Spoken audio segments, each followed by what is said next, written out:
한국이 뭐가 대단해? 한국에 사는 친동생을 비웃던 언니가 10년 만에 처음으로 한국에 오게 됩니다. 동생 부부를 만나기 위해서죠. 속으로 비웃기만 하던 한국을 여행하고 여행 이틀 만에 한국 시스템과 시민의식에 놀라고 마는데요. 그녀를 충격에 빠뜨린 그 장소는 과연 어디였을까요? 프랑스에서는 상상도 할 수 없었던 그 광경은 무엇이었을까요? 그녀의 가치관까지 바꿔놓은 한국만의 특별한 힘은 무엇이었을까요? 지금부터 그 이야기를 들어보도록 하겠습니다. 그럼 오늘의 사연 시작하겠습니다. 저는 엘리예요. 40살이고 도시개발 법률 자문 일을 하고 있어요. 그날 저는 10년 만에 동생 아멜리를 만나러 한국으로 가는 비행기에 앉아 있었어요. 창밖으로는 프랑스의 에펠탑이 점점 작아지고 있었습니다. 가슴속에는 설렘과 함께 조금의 의심도 들고 있었어요. 한국이 정말 좋은 곳일까? 하고 속으로 생각하고 있었죠. 제 옆자리에 앉아있던 14살 딸 클로에는 헤드폰을 끼고 케이팝 뮤직비디오에 완전히 빠져 있었어요. 클로에에게 한국은 이미 완벽한 꿈의 나라였죠. 하지만 저는 도시개발 프로젝트를 담당하는 법률 전문가다 보니 뭐든지 비판적으로 바라보는 습관이 있었답니다. 기술만 좋다고 해서 살기 좋은 곳이 되는 건 아니지. 13시간의 긴 비행 끝에 우리는 인천국제공항에 도착했습니다.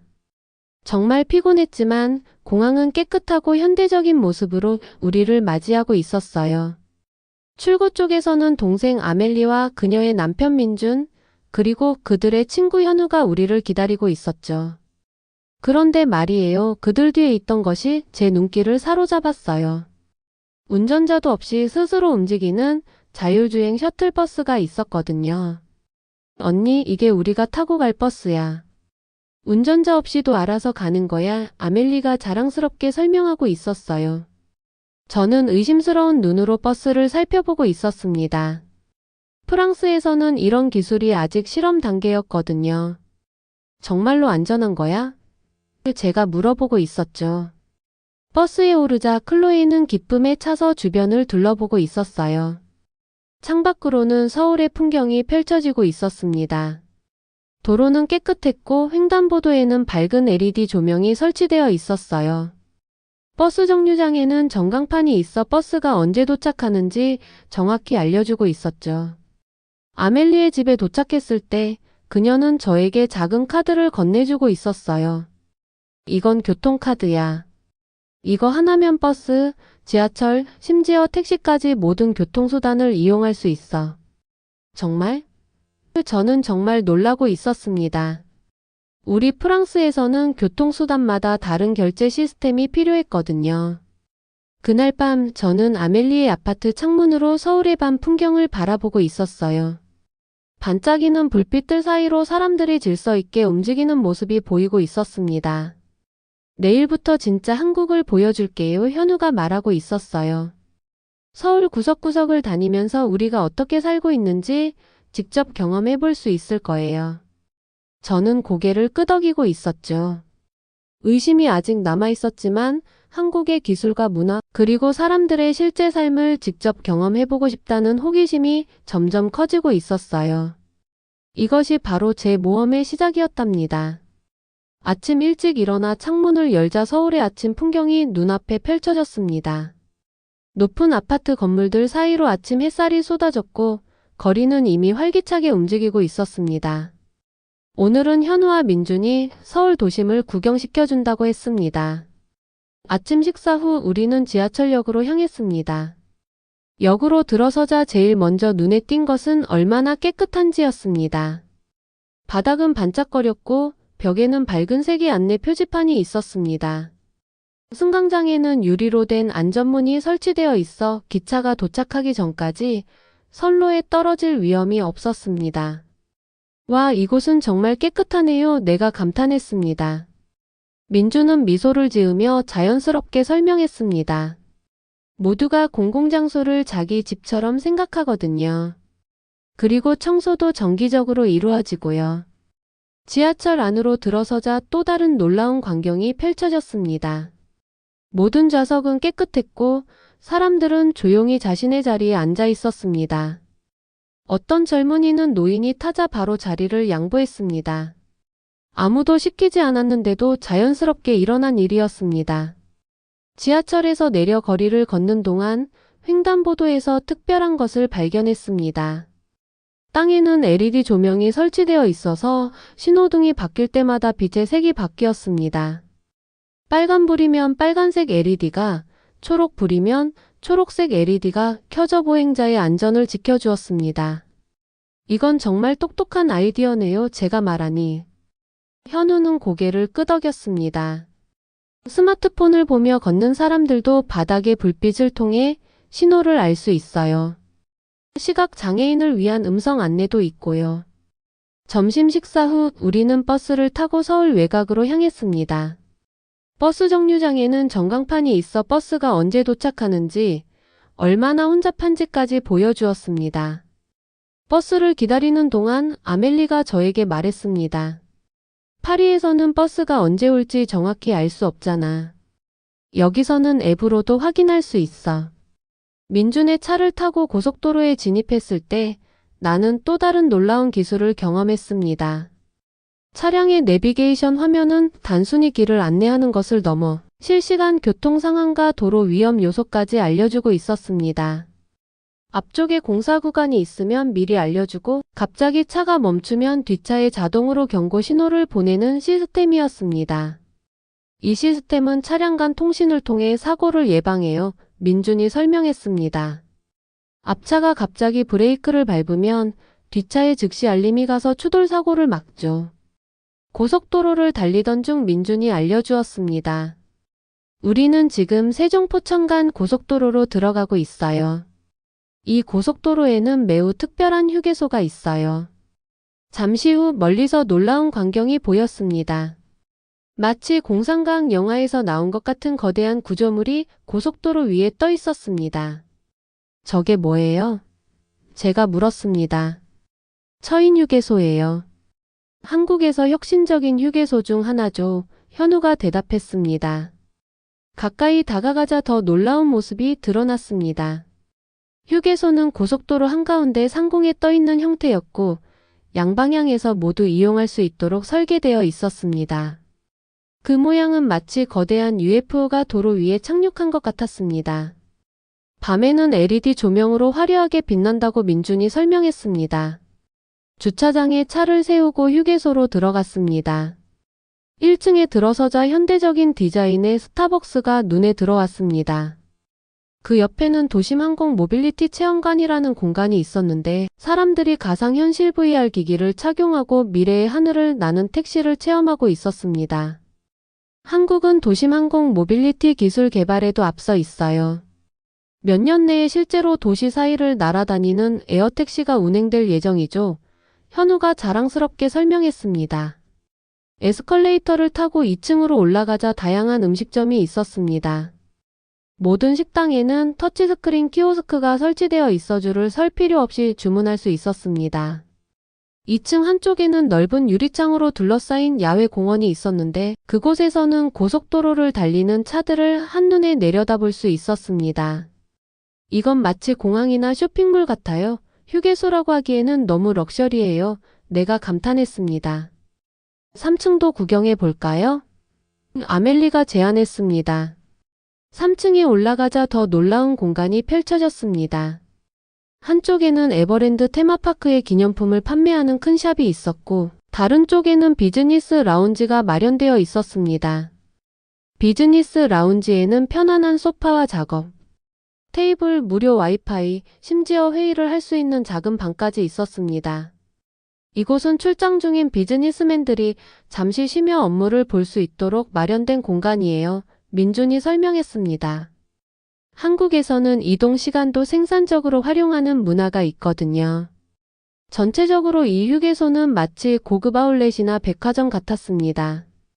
단순히 잠시 쉬어가는 공간이 아니라 쇼핑과 식사, 업무와 오락을 한 곳에서 모두 즐길 수 있는 복합 문화 공간이었습니다. 로봇이 커피를 만들어주는 자판기 앞에서 잠시 멈춰 서서 음료를 주문했습니다. 로봇 팔이 정교하게 움직이며 원두를 갈고 물을 끓이고 우유를 스팀하는 과정은 마치 공연을 보는 것 같았습니다. 화장실도 놀라울 정도로 깨끗했습니다. 문 위에는 빨간색과 초록색 표시가 있어 사용 중인지 아닌지 쉽게 확인할 수 있었고, 세면대는 모션 센서로 작동해 손을 대지 않고도 물과 비누, 핸드드라이어를 사용할 수 있었습니다. 프랑스의 휴게소와는 정말 비교할 수 없네요. 저는 놀라움을 표현했습니다. 민주는 미소를 지었습니다. 한국에서는 고속도로 휴게소도 하나의 관광명소가 되고 있어요. 단순히 필요에 의해 잠시 들르는 곳이 아니라 일부러 방문하고 싶은 곳으로 만들고 있죠. 가장 인상적인 순간은 돌아오는 길에 일어났습니다. 갑자기 민준의 차 내비게이션에서 경고음이 울렸습니다. 긴급 차량 접근이라는 메시지가 나타났습니다. 놀랍게도 모든 차들이 자발적으로 도로의 양쪽으로 갈라져 중앙에 길을 만들었습니다. 곧 구급차가 빠른 속도로 그 사이를 지나갔습니다. 이건 정말 대단해요. 제가 감탄했습니다. 민주는 담담하게 대답했습니다. 기술이 알려주긴 하지만 결국 운전자들이 스스로 길을 만들어주는 거예요. 누군가의 생명이 달린 일이니까요. 저녁이 되어 아멜리의 집으로 돌아오는 길에 나는 오늘 본 모든 것들을 생각했습니다. 처음 한국에 왔을 때 가졌던 의심이 조금씩 변하고 있음을 느꼈습니다. 기술 자체도 인상적이었지만 더 놀라웠던 것은 그 기술을 사용하는 사람들의 태도였습니다. 서로를 배려하고 질서를 지키며 공공장소를 소중히 여기는 모습이 제 마음을 움직였습니다. 창밖으로 서울의 밤 풍경을 바라보며 저는 제 생각이 얼마나 잘못되었는지 깨닫기 시작했습니다. 한국은 단순히 기술만 발전한 나라가 아니었습니다. 기술과 인간성이 아름답게 어우러진 곳이었습니다. 여행 사흘째 아침 저는 커튼을 열었어요. 그런데 하늘이 온통 검은 구름으로 뒤덮여 있었답니다. 곧이어 빗방울이 창문을 두드리기 시작했고 순식간에 폭우로 변하고 있었어요. 오늘 계획했던 서울 외곽 관광은 물거품이 되고 말았죠. 이런, 오늘 계획이 모두 망쳤네. 저는 창밖을 바라보며 한숨을 쉬고 있었어요. 빗줄기는 점점 더 거세져서 거리는 순식간에 물바다가 되고 있었답니다. 프랑스에서라면 이런 날씨의 교통은 완전히 마비되고 사람들은 집에 갇혀 있어야 했을 거예요. 한국의 시스템은 이런 상황에서 어떻게 작동할지 정말 궁금했답니다. 아침 식사 테이블에서 현우는 자신의 스마트폰을 저에게 보여주고 있었어요. 화면에는 서울 지도가 떠 있었는데요. 침수된 도로는 빨간색으로, 우회할 수 있는 경로는 파란색으로 표시되어 있었답니다. 놀라운 건 이 정보가 실시간으로 계속 업데이트되고 있었다는 거예요. 근처의 대피소와 비상 연락처까지 앱에서 한눈에 확인할 수 있었어요. 심지어 지하철과 버스 운행 상황도 실시간으로 알 수 있었죠. 정말 놀랍게도 대부분의 대중교통은 약간의 지연만 있을 뿐 거의 정상적으로 운행되고 있었답니다. 이런 폭우에도 시스템이 멈추지 않는군요. 제가 놀라움을 표현하고 있었어요. 민주는 고개를 끄덕이며 설명해 주었어요. 한국은 매년 장마철을 겪다 보니 이런 상황에 잘 대비되어 있다는 거였죠. 그는 재난 대비 시스템에 대해 차근차근 설명해 주고 있었답니다. 점심시간이 지나자 비가 조금 잦아들었어요. 우리는 근처의 카페로 나가보기로 했답니다. 우산을 쓰고 거리로 나가자 물에 잠긴 도로 곳곳에 오렌지색 조끼를 입은 분들이 보이고 있었어요. 그분들은 빗물이 잘 빠지도록 배수구에 쓰레기를 열심히 치우고 계셨답니다. 정말 놀라웠던 건 시민들의 반응이었어요. 아무도 당황하거나 불평하지 않고 있었어요. 모두가 질서 있게 움직이며 서로를 배려하고 있었죠.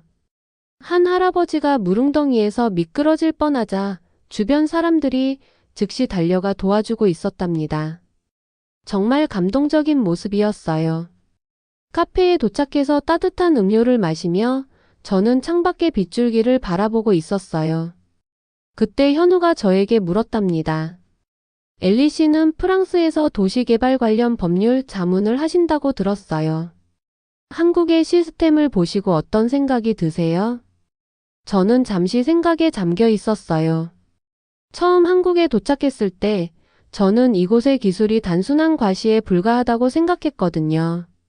하지만 지금 이 위기 상황에서 기술과 시민의식이 완벽하게 조화를 이루는 모습을 보며 제 생각이 바뀌고 있었답니다. 기술만으로는 충분하지 않다는 것을 깨달았어요. 제가 대답하고 있었죠. 여기서는 기술과 사람들의 의식이 함께 발전해 있어요. 그래서 위기 상황에서도 모든 것이 무너지지 않는 거죠. 현우는 미소를 지으며 고개를 끄덕이고 있었어요. 맞아요. 기술은 도구일 뿐이에요. 그 도구를 어떻게 사용하느냐가 중요하죠. 그때 제 딸 클로에가 문득 질문했어요. 엄마, 우리가 프랑스로 돌아가면 이런 시스템을 도입할 수 있을까요? 그 질문은 저에게 정말 깊은 생각을 하게 만들고 있었어요. 기술을 도입하는 것은 쉬울지 모르지만 시민들의 의식과 문화를 바꾸는 것은 훨씬 더 어려운 과제였거든요. 기술은 사서 도입할 수 있지만 사람들의 마음가짐은 그렇게 쉽게 바꿀 수 없어. 아멜리가 부드럽게 말해주고 있었어요. 카페의 창문을 타고 흘러내리는 빗방울처럼 제 선입견도 서서히 흘러내리고 있었답니다. 한국에 대한 제 시각이 완전히 바뀌고 있음을 느끼고 있었어요. 비가 그치자 우리는 카페를 나왔어요. 놀랍게도 거리는 이미 거의 정상으로 돌아와 있었답니다. 배수 시스템이 정말 효율적으로 작동하고 있었고 시민들은 서로 도우며 빠르게 일상을 회복하고 있었어요. 그날 밤 침대에 누워 천장을 바라보며 저는 오늘의 경험을 되새기고 있었어요. 폭우라는 위기 상황에서 저는 한국의 진정한 모습을 보았던 것 같아요. 그것은 단순히 화려한 기술이 아니었어요. 기술과 사람 그리고 문화가 하나로 어우러진 조화로운 시스템이었답니다. 내일은 이 여행의 마지막 날이 될 거예요. 이제 저는 한국을 완전히 새로운 눈으로 바라볼 준비가 되어 있었답니다. 여행의 마지막 날 하늘은 맑고 푸르게 펼쳐져 있었어요. 어제의 폭우가 거짓말처럼 모든 것을 깨끗이 씻어놓은 듯 했답니다. 그날 현우는 우리를 서울의 아주 특별한 장소로 데려간다고 했어요. 버스를 타고 30분쯤 가고 있는데 우리는 오래된 공장 지역에 도착했어요. 처음에는 왜 이런 곳에 왔지? 하고 의아해하고 있었답니다. 하지만 가까이 다가가자 정말 놀라운 광경이 펼쳐지고 있었어요. 낡은 공장 건물들이 화려한 문화 공간으로 완전히 변신해 있었거든요. 회색 콘크리트 벽에는 다채로운 벽화가 그려져 있었고 녹슨 파이프는 멋진 예술 작품이 되어 있었답니다. 이곳은 10년 전까지 그냥 버려진 공장이었어요. 현우가 설명하고 있었어요. 도시재생 프로젝트로 새 생명을 얻었죠. 우리는 내부로 들어갔어요. 안에는 아기자기한 작은 가게들, 따뜻한 느낌의 카페, 예술가들의 작업실, 그리고 아이들이 뛰어노는 놀이 공간이 자리 잡고 있었답니다.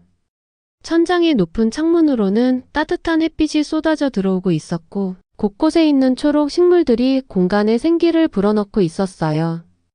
가장 인상적인 것은 이곳이 단순히 예쁘게 꾸민 공간이 아니라는 점이었어요. 모든 구석구석의 기술이 자연스럽게 녹아들어 있었거든요. 옥상에는 태양광 패널이 햇빛을 받아 전기를 만들고 있었고 빗물을 모아 식물에 물을 주는 시스템도 갖추고 있었어요. 심지어 바닥에 깔린 특수 타일은 사람들이 걸을 때마다 소량의 전기를 생산한다고 하더라고요. 이 프로젝트는 단순히 건물만 살린 게 아니에요. 현우가 자랑스러운 표정으로 말하고 있었어요. 지역 주민들의 의견을 정말 많이 반영했어요. 그들이 원하는 공간, 필요한 시설을 함께 만들었죠. 한쪽 벽에는 큰 스크린이 설치되어 있었어요. 거기서는 지역 주민들이 직접 참여한 워크숍 사진과 동영상이 상영되고 있었답니다.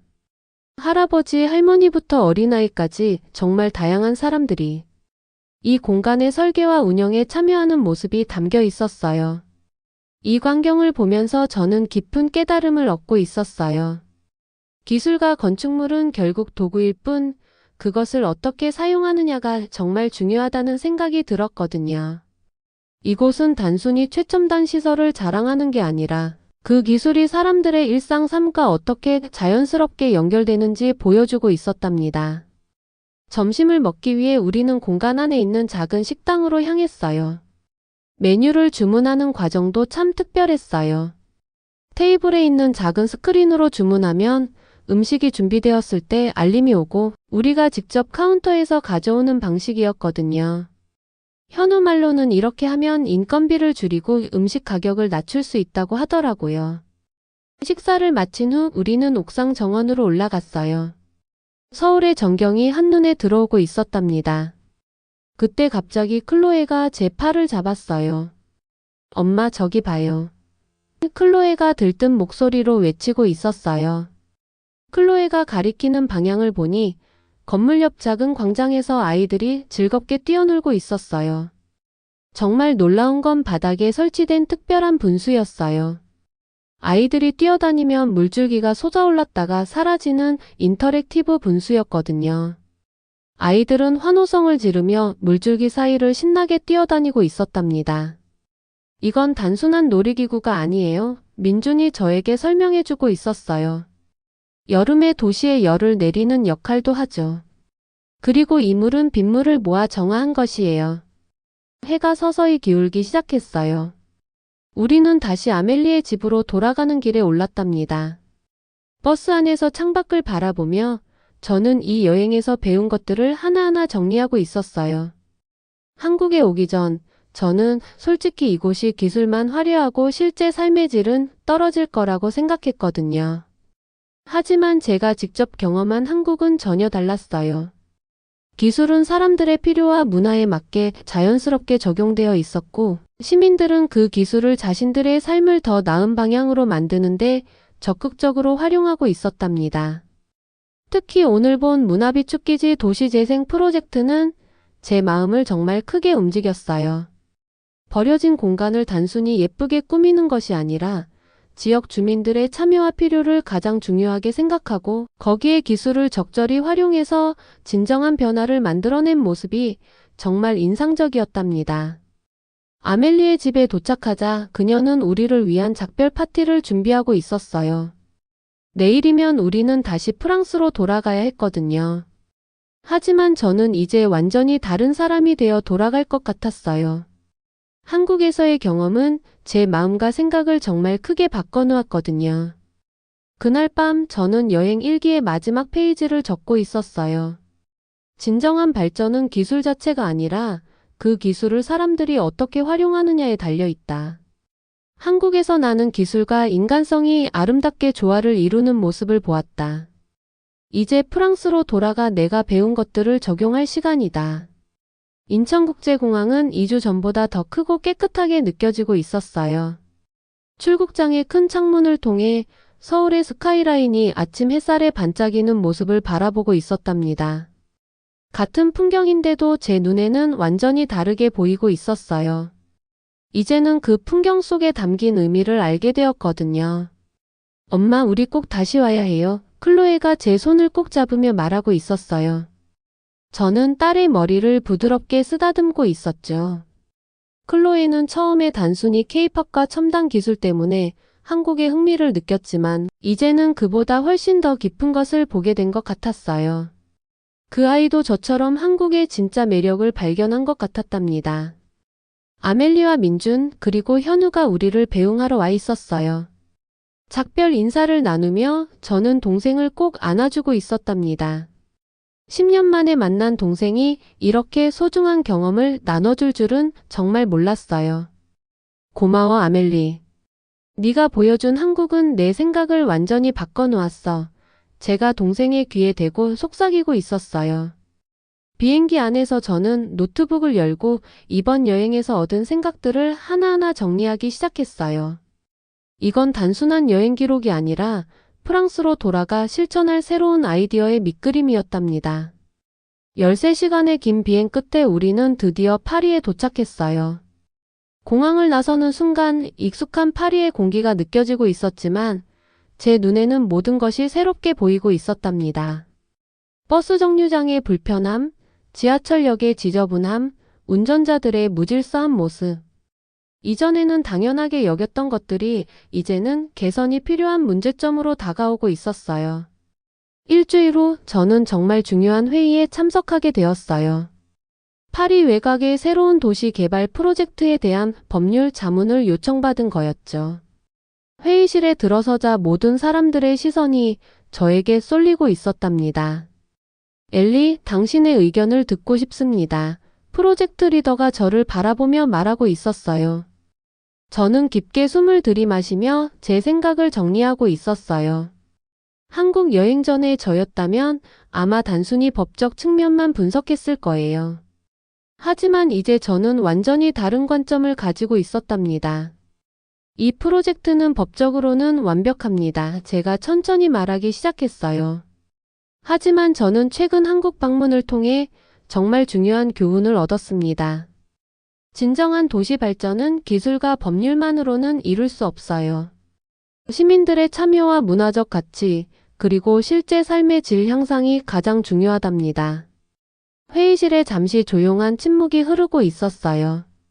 그리고 이내 여러 질문들이 쏟아지기 시작했답니다. 모든 사람들이 한국의 시스템과 그것을 프랑스에 어떻게 적용할 수 있을지 궁금해하고 있었어요. 회의가 끝난 후 프로젝트 리더가 저에게 다가오고 있었어요. 그분의 눈에는 호기심과 흥미가 가득 담겨 있었답니다. 당신의 아이디어가 정말 신선합니다. 이 프로젝트에서 당신의 경험을 더 많이 활용하고 싶습니다. 집으로 돌아오는 길에 저는 클로에에게 전화를 걸었어요. 학교를 마친 클로에는 제 전화를 기다리고 있었답니다. 오늘 회의 어땠어, 엄마? 클로에가 궁금한 목소리로 물어보고 있었어요. 생각보다 훨씬 잘 됐어. 제가 기쁜 마음으로 대답하고 있었죠. 한국에서 우리가 배운 것들이 여기서도 정말 큰 변화를 만들 수 있을 것 같아. 파리의 저녁 하늘을 올려다보며 저는 이번 여정이 끝이 아니라 새로운 시작임을 깨닫고 있었어요. 한국에서의 경험은 단순한 여행이 아니라 제 세계관과 일하는 방식을 완전히 바꿔놓은 변화의 계기였답니다. 제 책상 위에는 서울에서 가져온 작은 기념품이 놓여 있었어요. LED 조명이 들어오는 작은 모형 건물이었는데요. 그것을 켜자 부드러운 빛이 방 안에 은은하게 퍼지고 있었답니다. 감사해. 한국제가 작은 목소리로 중얼거리고 있었어요. 이제 저는 정말 준비가 되었어요. 기술과 사람 그리고 문화가 조화롭게 어우러진 도시를 만들기 위한 저의 새로운 여정이 시작되고 있었답니다. 이것은 단순한 귀환이 아니라 더 큰 모험을 향한 첫걸음이었어요. 여러분, 처음에는 의심 많던 프랑스 도시개발 법률 자문가가 한국 여행을 통해 완전히 새로운 시각을 갖게 되고 그것을 자기 나라에서 실천하려는 모습까지 지켜봐 주셨네요. 여러분도 어떤 경험이 여러분의 생각을 바꾸고 새로운 시작을 하게 만들었던 적이 있으신가요? 댓글로 여러분의 이야기도 들려주세요. 오늘의 영상은 여기까지입니다. 감동 유튜브였습니다. 오늘의 사연 재미있게 보셨다면 좋아요와 구독 꼭 부탁드릴게요.